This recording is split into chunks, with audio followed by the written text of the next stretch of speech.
السلام علیکم ورحمۃ اللہ وبرکاتہ۔ الحمد للہ رب العالمین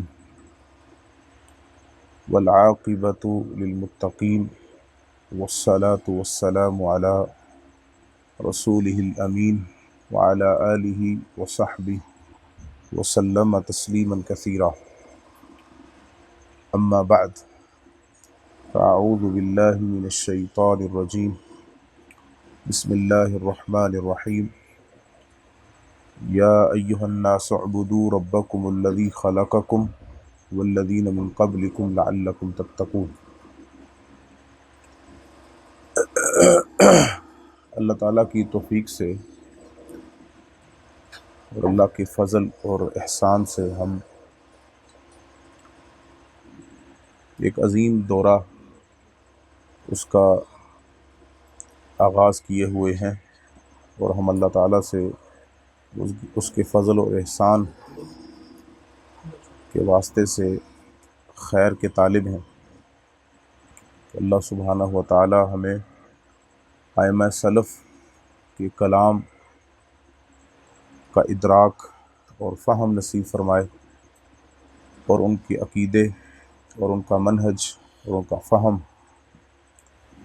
اللہ تعالیٰ ہمیں ان لوگوں میں سے کر دے کہ جو اس طائفے کا تسلسل بنے، اور اس عقیدے کا انعقاد کرنے کا مقصد بھی یہی ہے کہ ہم ائمہ سلف کے اس سلسلے اور اس کڑی کا راہی بنے کہ جو سلسلہ یقیناً طائفہ منصورہ کا ہے، اور وہ ائمہ سلف صالحین انشاءاللہ ہم دنیا میں بھی ان کے ساتھی، ان کے تسلسل کے راہی، اور قیامت کے دن انشاءاللہ جنت میں بھی ان کے ساتھی بنے۔ ہم جس عقیدے کو پڑھ رہے ہیں، جس کا آغاز ہم نے کیا ہوا ہے، اس کے متعلق ہم نے کل چند باتیں پڑھی جو کہ نہایت اہم تھیں۔ سب سے پہلی بات اس میں یہ تھی کہ اللہ تعالیٰ نے ہمیں اپنی عبادت کے لیے بنایا ہے۔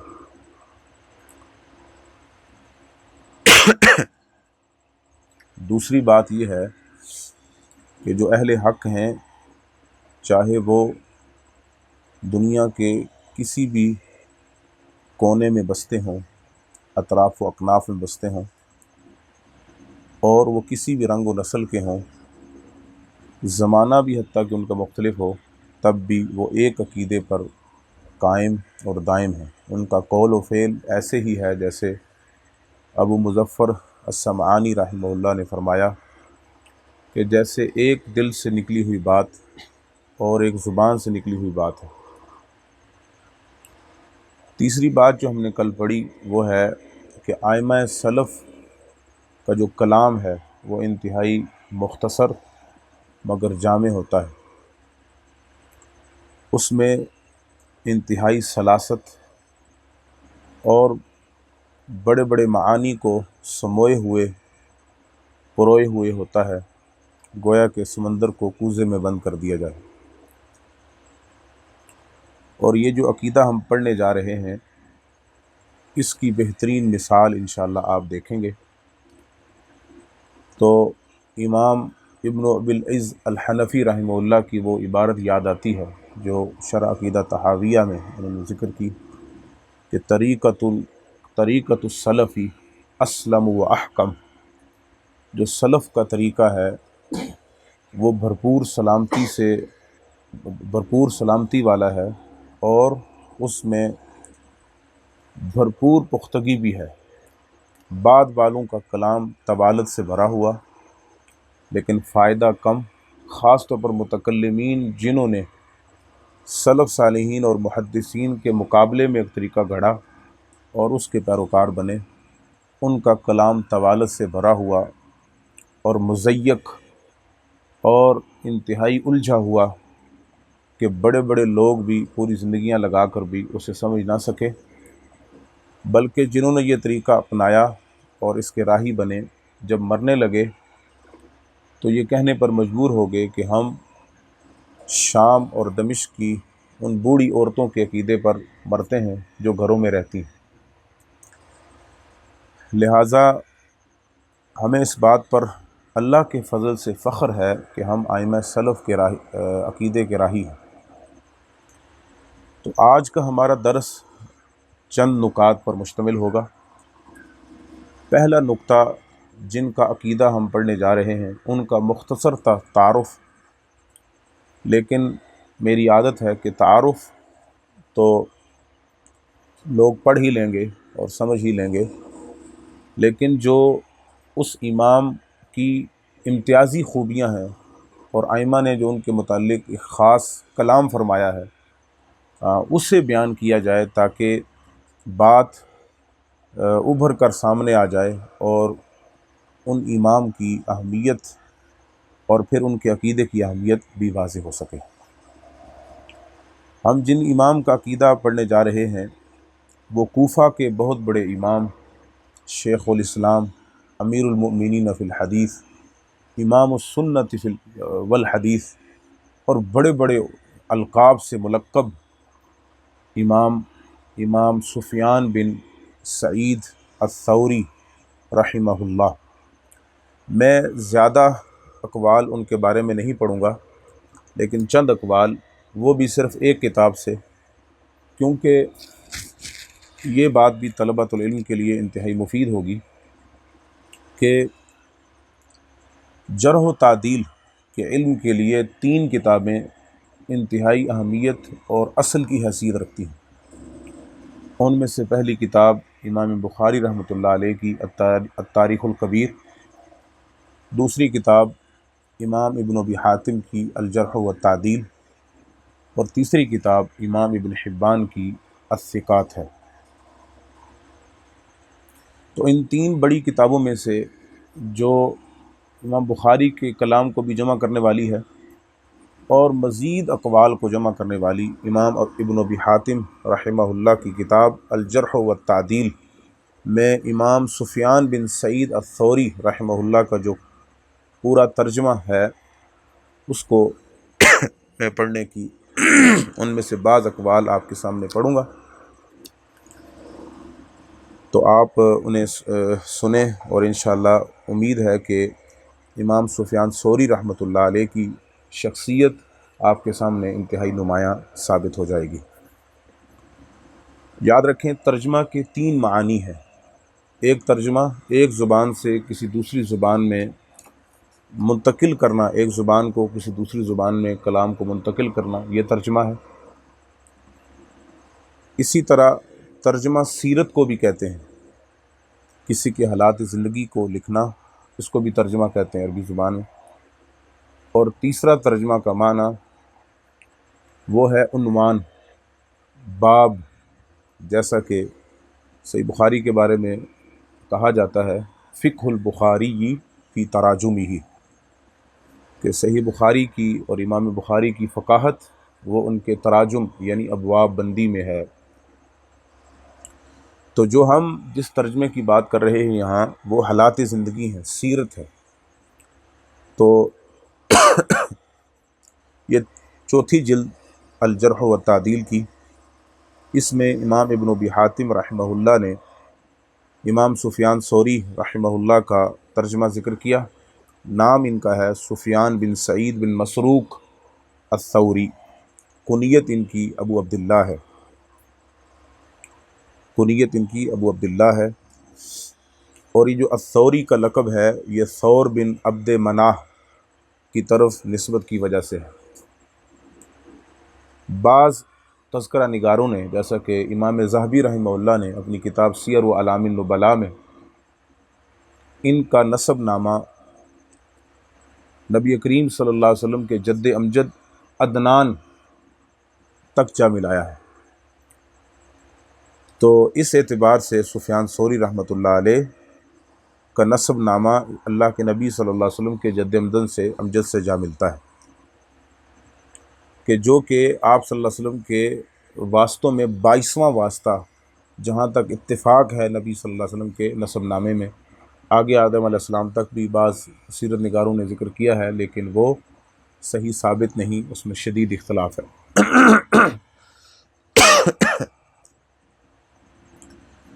میں چند اقوال آپ کے سامنے ذکر کرتا ہوں اس کتاب میں سے، اور پھر الجرح و تعدیل ہی سے آپ کو آخر میں جو کتاب سے متعلقہ ہے وہ چند باتیں ذکر کروں گا۔ امام اوزائی، امام اہل الشام، امام عبد الرحمن بن عمر اوزائی رحمہ اللہ، ذکر العلماء و ذہابہم،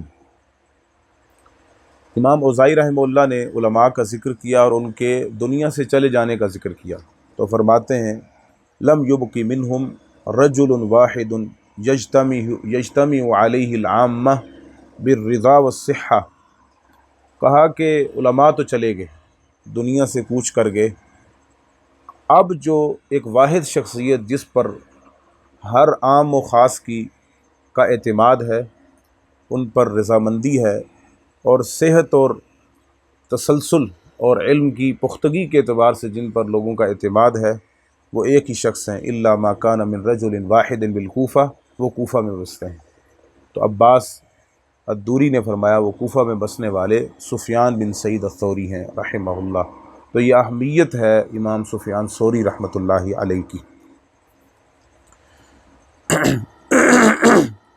امام شعبہ بن حجاج الواسطی بڑے ائمہ میں سے ہیں، فارسی میں ان کو بابا بھی کہا گیا، بابا یعنی علم و جرح و تعدیل میں سب سے پہلے کلام کرنے والے امام شعبہ بن حجاج ہیں، اور ائمہ محدثین ان کو بابا کے نام سے یاد کرتے ہیں، کہ یعنی ان کی حیثیت ایک جیسے بزرگ کی حیثیت ہوتی ہے، یہ حیثیت رکھتے ہیں امام شعبہ بن حجاج الواسطی۔ وہ فرماتے ہیں اذا خالفنی سفیان فی حدیث فالحدیث حدیثہ، جب سفیان ثوری بھی ایک حدیث بیان کریں اور میں بھی بیان کروں، اور میری حدیث سفیان ثوری سے مخالف آ جائے تو میری حدیث کو ترک کر دینا اور سفیان ثوری کی حدیث کو لینا۔ اللہ اکبر۔ اور اس بات کو تفصیل کے ساتھ امام ترمذی رحمہ اللہ نے اپنی جامع ترمذی میں، جہاں وہ آمین بالجہر اور آمین بالسر، یعنی اونچی آواز سے آمین کہنا اور آہستہ آواز میں آمین کہنے کا جو مسئلہ ہے، یہ باب بندی ہے، اس کے تحت امام سفیان ثوری رحمہ اللہ کی بات کو، جہاں وہ یہ کہتے ہیں کہ مد بہا صوتہ، کہ نبی صلی اللہ علیہ وسلم جہری نمازوں میں اونچی آواز سے آمین کہا کرتے تھے، اس کو راجع قرار دیتے ہوئے اس بات کو بیان کیا ہے۔ سفیان بن عیینہ، سفیان ثوری اقدم ہیں، بڑے ائمہ میں سے ہیں، گو کہ طبقہ ان دونوں کا ایک ہے، لیکن سفیان ثوری رحمہ اللہ کے اساتذہ کبار میں سے ہیں، قدماء میں سے ہیں، اور سفیان بن عیینہ کے اساتذہ وہ صغار میں سے ہیں۔ تو سفیان بن عیینہ رحمہ اللہ فرماتے ہیں ما رأیت رجلا اعلم بالحلال والحرام من سفیان الثوری، میں نے ایسا کوئی شخص جو حلال و حرام میں سب سے زیادہ جاننے والا ہے، میں نے ایسا شخص نہیں دیکھا جو حلال و حرام کو سب سے زیادہ جاننے والا ہے، سفیان ثوری سے بڑھ کر میرے نظروں نے ایسا شخص نہیں دیکھا۔ میں چنیدہ اقوال آپ کے سامنے پڑھ رہا ہوں سفیان ثوری، ورنہ ترجمہ بہت لمبا ہے، اس میں بہت سے اقوال، جو شوقین ہے وہ ان اقوال کو پڑھ سکتا ہے۔ چوتھا قول امام یحییٰ بن سعید القطان کا ہے۔ یحییٰ بن سعید القطان بڑے ائمہ میں سے ہیں، یحییٰ بن سعید القطان رحمہ اللہ یہ بڑے ائمہ میں سے ہیں، اور امام ذہبی رحمہ اللہ نے من یعتمد قولہ فی الجرح والتعدیل، جو ان کا رسالہ ہے، وہ ائمہ محدثین جن کا قول جرح و تعدیل میں معتمد گنا جاتا ہے، ان میں امام یحییٰ بن سعید القطان اور امام عبد الرحمن بن مہدی، جو امام احمد بن حنبل کے ساتھیوں میں سے ہیں، ان کے طبقے کے ہیں، ان کے زمانے کے ہیں، ان دونوں کا اکٹھا ذکر کیا اپنی اس رسالے میں، اور پھر فرمانے لگے کہ جن پر یہ دونوں جرح کر دیں ان کی جرح کو کوئی بھی بھر نہیں سکتا، یعنی ان دونوں کا کلام اتنا یعنی مضبوط کلام ہے کہ ان کے پھر کلام کے مقابلے میں کسی کا، اور کسی جرح کے مقابلے میں کسی کی کوئی بات معتبر نہیں گنی جاتی۔ تو وہ فرماتے ما رأیت احدا احفظ من سفیان الثوری، بڑے امام، خود بہت بڑے حافظ ہیں، اور ائمۃ الجرح و تعدیل میں سے ان کا شمار ہوتا ہے، متقن امام ہیں۔ مجھے یعنی جن ائمہ سے، اگر آپ میری ذات کی بات کریں، جن ائمہ سے مجھے بڑی ایک لگاؤ ہے دلی شدت کے ساتھ، ان میں امام یحییٰ بن سعید القطان ہیں رحمہ اللہ۔ بڑا کلام مضبوط، اور ان کا اقوال آپ جمع کریں تو آپ کو حیران کن، خاص طور طلبۃ الحدیث کے لیے بڑے رہنما اقوال ان کے مروی ہیں۔ کاش کہ کوئی طالب علم ان کے اقوال جمع کرے، یقین جانے بڑی رہنمائی ہے۔ اور میں اس دورے سے کے توسط سے انشاءاللہ یہ دورہ میں اللہ کی توفیق سے اور اللہ سے مدد مانگتے ہوئے کہتا ہوں کہ ہم جہاں یہ عقیدہ امام سفیان ثوری رحمہ اللہ کا پڑھیں گے، اس عقیدے کو پڑھنے کے بعد ہم جتنا جلدی اس کو مکمل کر سکیں تو جمعے سے پہلے یعنی جو ہمارا دورانیہ ہے، اس دورانیے میں ایک دن ہمارا ایسا بھی ہوگا کہ سفیان ثوری کے اقوال آپ کو سنائے جائیں، چاشنی کے لیے، اس شرینی کو محسوس کرنے کے لیے۔ بہت اقوال ہیں، بڑے پیارے اور بہت لا الہ الا اللہ، یعنی بہت خوبصورت اقوال۔ تو انشاءاللہ میں اس کورس میں حصہ لینے والوں کے لیے یعنی اس خوشخبری کو بھی بیان کروں گا، اللہ ہمیں توفیق دے کہ ہم بہرحال بالاستیاب تو نہیں ہوگا، لیکن ہم کثرت سے اقوال، ایک دن مستقل ہوگا انشاءاللہ، چاہے آخری دن ہو، کہ ہم سفیان ثوری رحمہ اللہ کے اقوال آپ کو سنائیں، اور اس کی چاشنی انشاءاللہ آپ محسوس کریں گے۔ جیسے امام یحییٰ بن سعید کے میں نے بتایا کہ ان کے اقوال میں ایک چاشنی، خاص طور پہ طلبۃ الحدیث کے لیے، علم حدیث کے طلباء کے لیے جو ایک ان میں رہنمائی پائی جاتی ہے، تو سفیان ثوری کے کلام میں بدعت اور اہل بدعت کی جو مخالفت، سنت کی محبت اور عقیدے کی محبت جو آپ کو ملے گی، وہ سفیان ثوری رحمۃ اللہ علیہ کے کلام میں آپ کو ملے گی انشاءاللہ۔ اس عقیدے سے ہٹ کر بھی انشاءاللہ ہم اقوال کو پڑھنے کی پوری کوشش کریں گے، وباللہ تعالی التوفیق۔ تو امام یحییٰ بن سعید القطان نے کیا فرمایا کہ میں نے ان سے بڑا حافظ نہیں دیکھا۔ اسی طرح اور بہت سے اقوال امام سفیان ثوری رحمہ اللہ کے بارے میں درج ہیں۔ یحییٰ بن معین رحمہ اللہ جو رجال میں اور اس پر کلام میں ایک نمایاں نام رکھتے ہیں، یہ امام احمد بن حنبل کے زمیل ہیں، ساتھی ہیں، بہت سے رحلات کے اندر یہ ساتھی رہے۔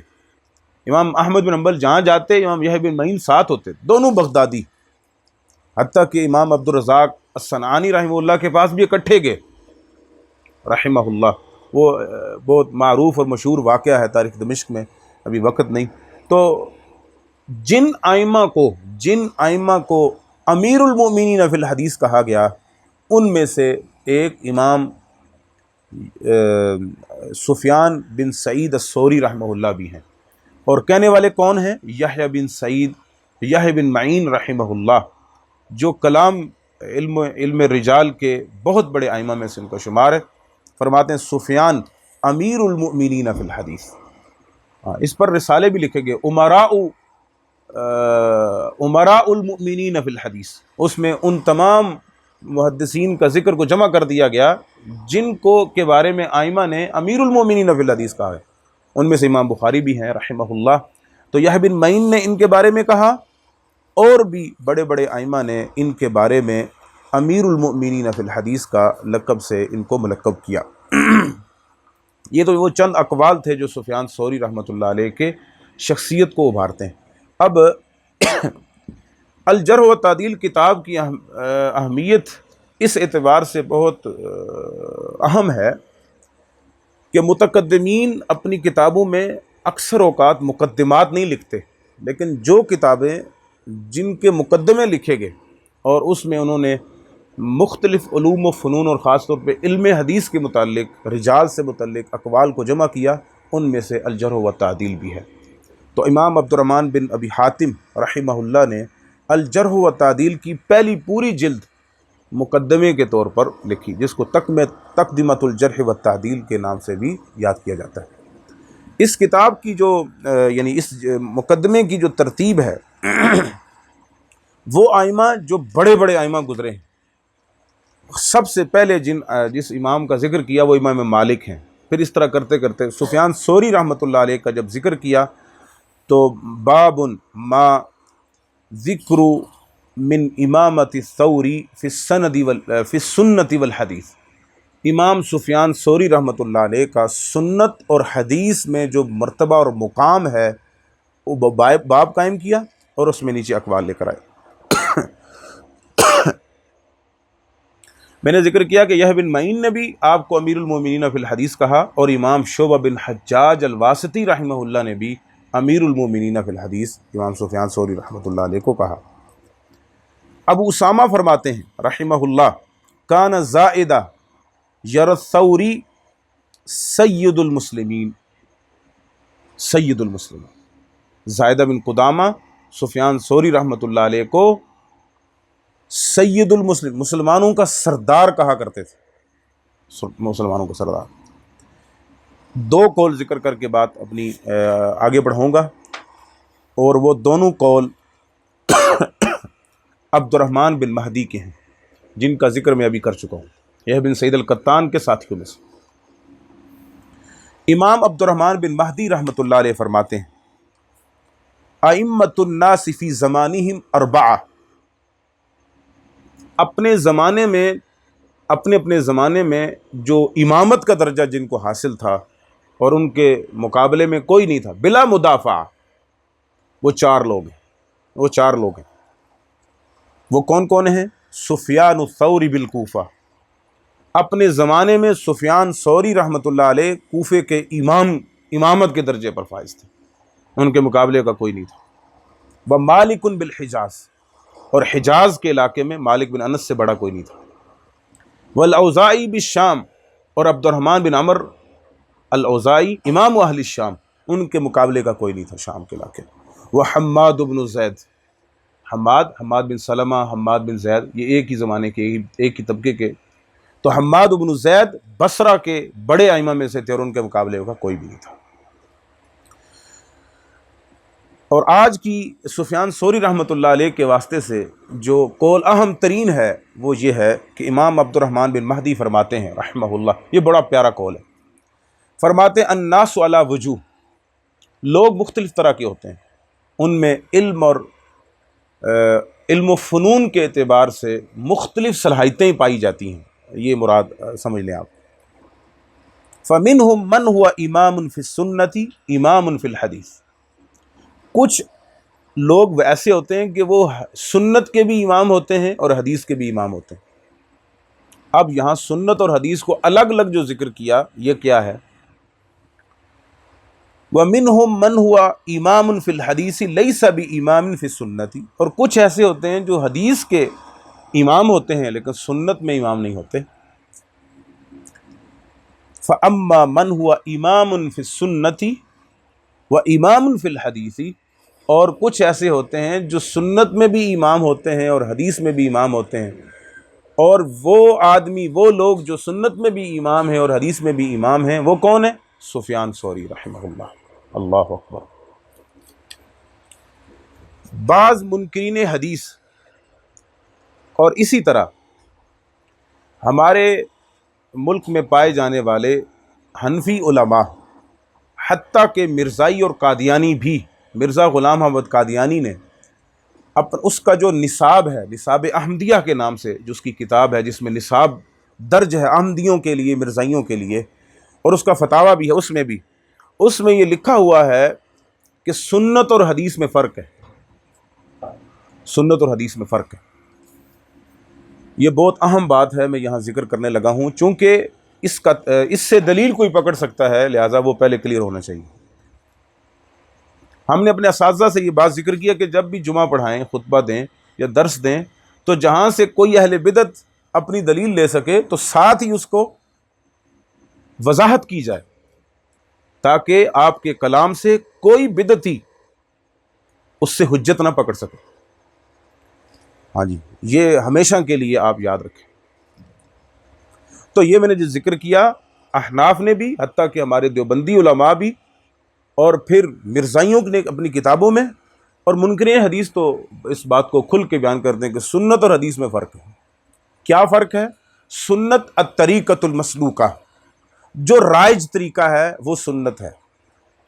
اس لیے جماعت اسلامی خاص طور پر، منکرین حدیث خاص طور پر، مثلا جاوید احمد غامدی وغیرہ آج کل کے لوگ، یا اس سے پہلے جو اس کے باپ دادا ہیں غلام احمد پرویز وغیرہ، آپ کو پتہ ہے جو اس کی جاوید احمد غامدی کی جو کتاب ہے میزان، اس میں جو اس کا پہلا ایڈیشن تھا اس میں 15 سنتیں لکھی، تو آہستہ آہستہ جب اس کے دوسرا یا تیسرا یا چوتھا ایڈیشن آتا گیا تو اب غالباً جو ہمارے علم میں آیا ہے وہ 21 سنتیں اس نے درج کی ہیں۔ 21، یعنی اسلام میں ٹوٹل جو ہیں وہ سنتیں 21 ہیں۔ اس سے وہ چور دروازہ لیتے ہیں کہ حدیث کو نہ مانا جائے، ٹھیک ہے۔ اور ہمارے احناف بھی وہ یہی بات کرتے ہیں کہ سنت وہ ہوتی ہے جو رائج طریقہ ہو۔ حدیث میں تو خبر واحد بھی ہوتی ہے، متواتر بھی ہوتی ہے، بعض دفعہ راوی اپنی حدیث کے خلاف عمل کر رہا ہوتا ہے، فتویٰ حدیث کے خلاف دے رہا ہوتا ہے، اس طرح کی بات، یہ بات تفصیل سی چلی جائے گی کہیں دور۔ میں صرف اشکال کو رفع کرنا چاہتا ہوں۔ لیکن محدثین کرام، آپ ان کی تمام اصول حدیث کی کتابیں پڑھ لیں، سنت اور حدیث میں کوئی فرق نہیں کرتے۔ ہاں کچھ زیادہ فرق کریں بھی تو سنت کو عام اور حدیث کو خاص قرار دیتے ہیں۔ وہ کیا؟ ما اضیف الی النبی صلی اللہ علیہ وسلم من قول او فعل او تقریر او وصف خلقی او خلقی، کہ نبی کریم صلی اللہ علیہ وسلم کی طرف منسوب آپ کی بات، آپ کا فعل، آپ کی تقریر یا آپ کا وصف خلقی، تخلیقی وصف یا خلقی وصف، یعنی اخلاقیات سے تعلق رکھنے والا وصف، وہ حدیث ہوتی ہے اور وہی سنت ہوتی ہے۔ یا پھر سنت کو عام درجہ دے کر اس میں آثار کو بھی لے آیا جاتا ہے، یا بعض اوقات اس کی الٹ، یعنی حدیث کو عام کہہ کر اور سنت کو خاص کہہ کر یہ کہہ دیا جاتا ہے۔ محدثین کے ہاں سنت اور حدیث میں کوئی فرق نہیں۔ اس کی سب سے بڑی دلیل کتب سنن ہیں، کتب سنن جیسے سنن ابی داؤد، سنن ابن ماجہ، سنن الترمذی، سنن النسائی۔ اس میں اقوال بھی ہیں، اس میں اعمال بھی ہیں، اس میں تقاریر بھی ہیں، وصف خلقی بھی ہیں، خلقی بھی ہیں۔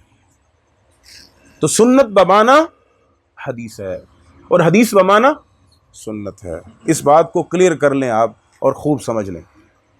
اور مرزائیوں نے بھی اس موقف کو منکرین حدیث معتزلہ سے اور احناف سے لیا، تو لہٰذا یہ ہم اہل الحدیث اس سے بری ہیں۔ ہمارے نزدیک حدیث اور سنت میں کوئی فرق نہیں، من حیث المجموع، یعنی اس میں کوئی ہمارے نزدیک فرق نہیں ہے۔ حدیث سنت اور سنت حدیث۔ اچھا، اب محدث امام عبد الرحمن بن مہدی جو یہ کہہ رہے ہیں کہ کچھ لوگ سنت کے امام ہوتے ہیں اور کچھ حدیث کے امام ہوتے ہیں، اور سفیان ثوری حدیث کے بھی امام ہیں اور سنت کے بھی امام ہیں، اس کا کیا معنی ہے؟ اس کو سمجھ لینا چاہیے۔ سنت محدثین کے ہاں 2-3 معنی میں استعمال ہوتے ہیں۔ محدثین کے ہاں یعنی اصطلاحات میں 2-3 معنی میں استعمال، محدثین کے ہاں نہیں، یعنی اصطلاحات میں 2-3 معنی میں استعمال ہوتی ہے۔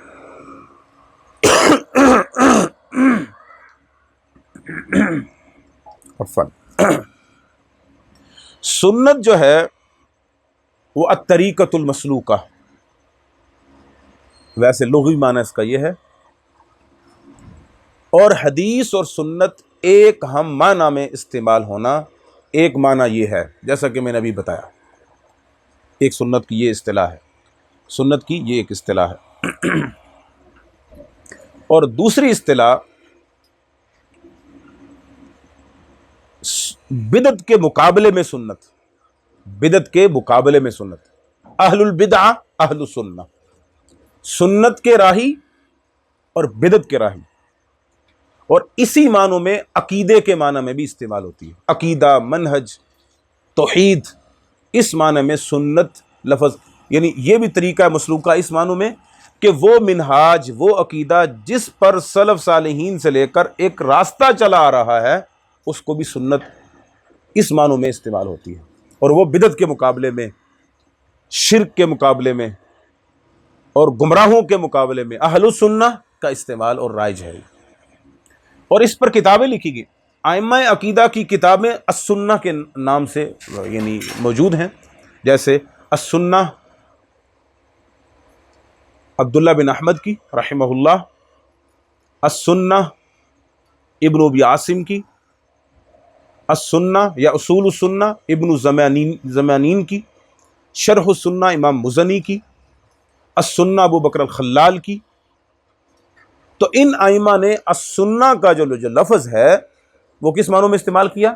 عقیدے کے معنی میں، اور بدعت کے مقابلے میں اہل السنہ، ٹھیک ہے۔ اچھا، سنت کا ایک لفظ استحباب، مستحب، مندوب کے معنی میں بھی استعمال ہوتا ہے، جیسے سنن مؤکدہ اور غیر مؤکدہ، نمازوں کے آگے پیچھے ہم پڑھتے ہیں جو، یہ استحباب کے لیے، یہ سنت ہے۔ اچھا یاد رکھیں، سنت کچھ فرض ہوتی ہیں، کچھ مستحبات ہوتی ہیں۔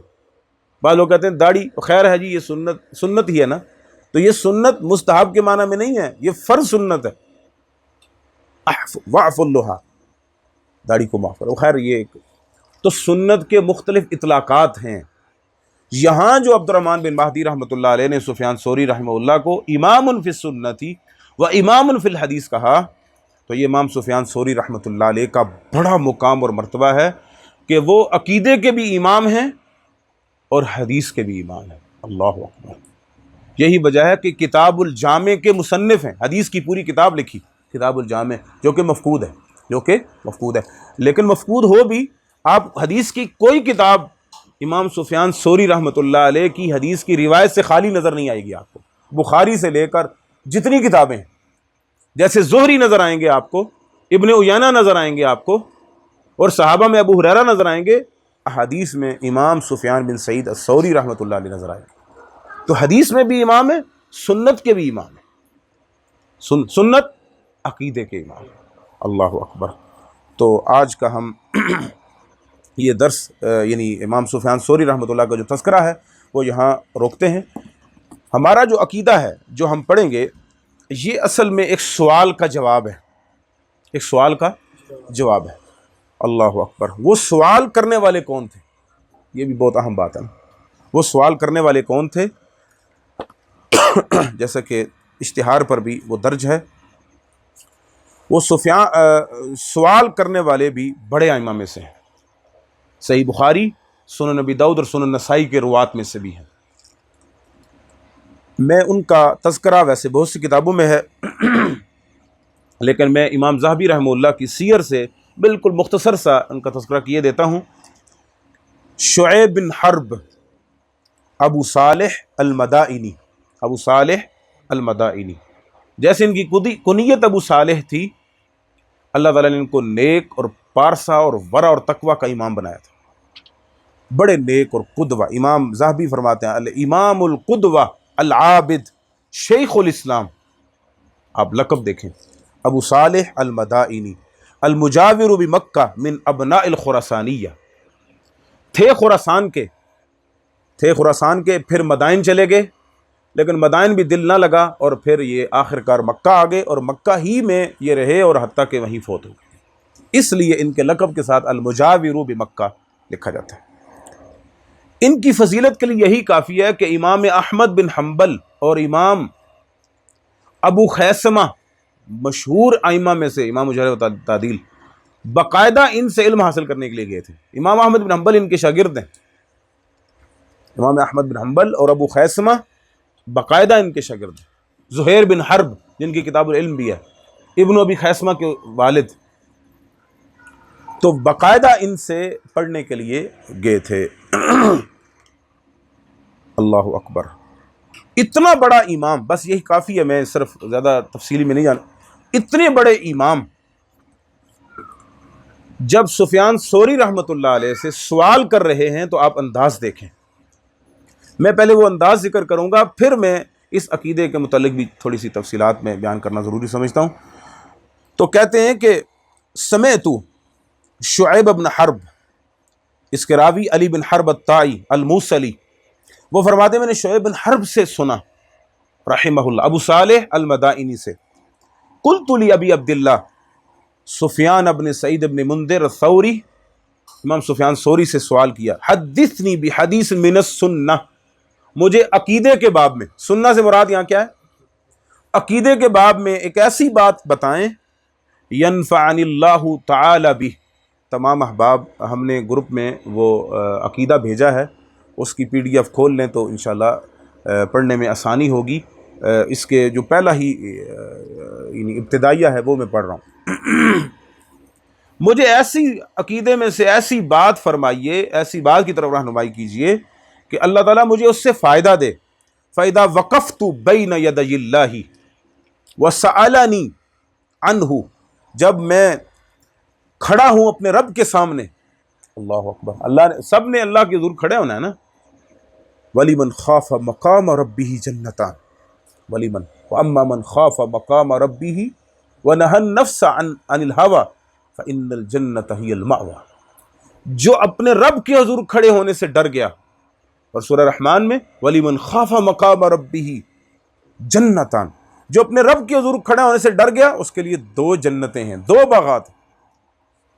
اپنے رب کے حضور کھڑا ہونا، اس کا ڈر اور خوف، یہی تو وہ ہے جس کے لیے دنیا ساری قائم ہے.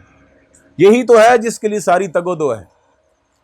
یہی تو ہے جس کے لیے مارکا آرائیاں ہیں اہل بدع سے، مشرکین سے، کفار سے، اور ادھر توحید والے موحدین مسلمان اہل عقیدہ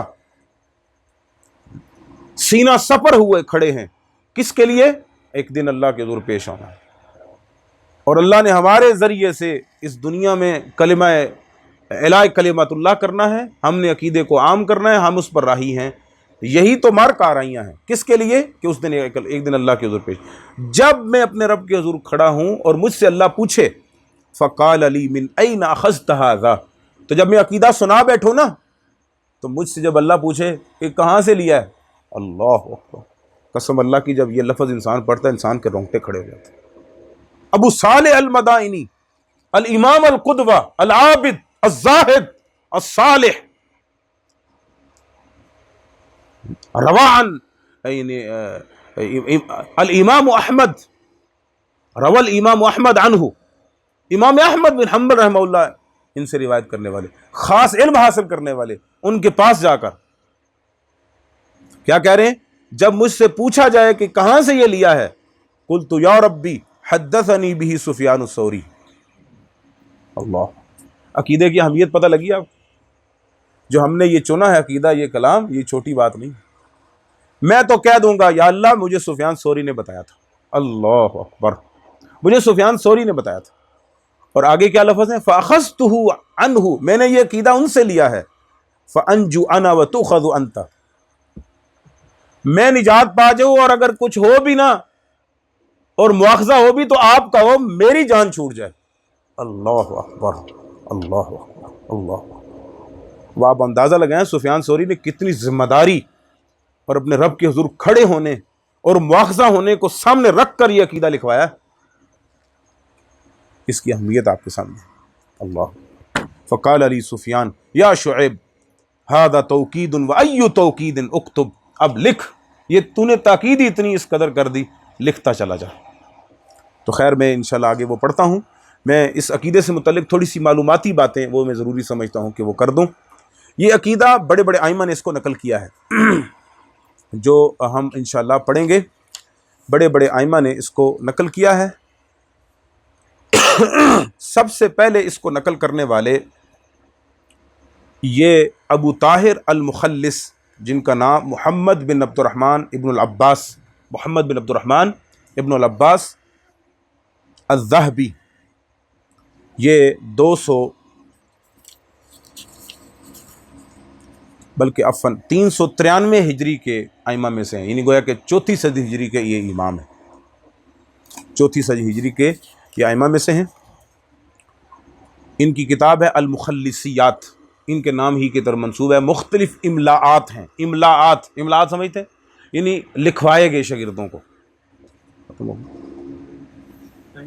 جی، تو املاعات ہیں مختلف.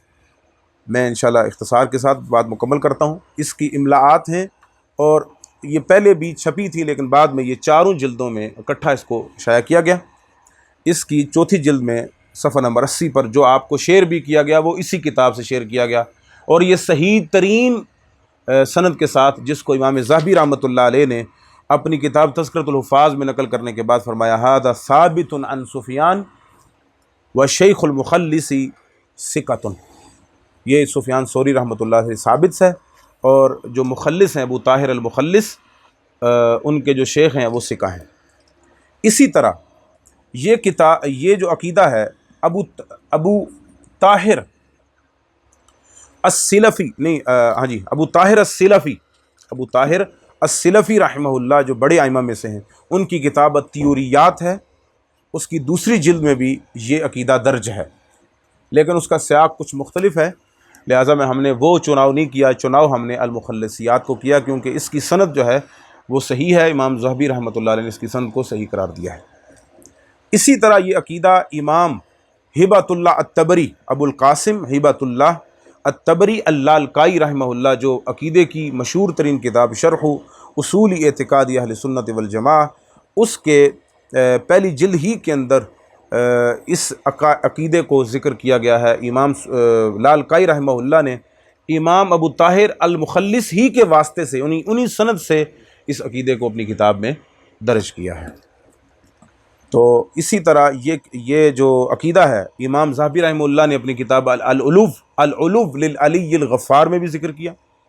امام سیوطی نے ان کی کتاب ہے بڑی شاندار الامر بالاتباع والنہی عن الابتداع، اس میں بھی اس کو ذکر کیا، اور امام ذہبی رحمۃ اللہ علیہ نے تذکرۃ الحفاظ میں بھی اس عقیدے کا تذکرہ کر کے فرمایا کہ یہ سفیان ثوری رحمۃ اللہ علیہ سے ثابت ہے۔